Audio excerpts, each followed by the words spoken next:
System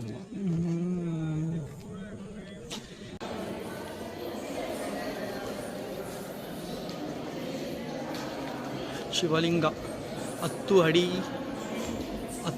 ಉದ್ದ 10 ಅಡಿ ಅಗಲ ಇರುವಂತಹ ಶಿವಲಿಂಗ. ಪಕ್ಕದಲ್ಲಿ ದ್ವಾರಪಾಲಕರು. ನಿಜವಾಗ್ಲೂ ಅದ್ಭುತವಾಗಿರುವಂತಹ ಸ್ಥಳ ಇದು. ಎಲ್ಲೋರ ಇತಿಹಾಸ ಪ್ರಸಿದ್ಧವಾದ ಸ್ಥಳ. ಇದು ಶಿವಲಿಂಗ ನೋಡಿ. ಇದು ನಾನು ತೋರಿಸ್ತಿರೋದು ಶಿವಲಿಂಗ. ಆ ಕಡೆಯಿಂದ ಎಂಡ್ ಆಗ್ತಾ ಇಲ್ಲ, ಇಲ್ಲಿದ್ದ ಹಿಡಿದು ಇಲ್ಲಿ ತನಕ ಇದೆ ಶಿವಲಿಂಗ. ಸುತ್ತಲೂ ಕತ್ತಲನ್ನು ಆವರಿಸಿಕೊಂಡಿದೆ ನೋಡಿ.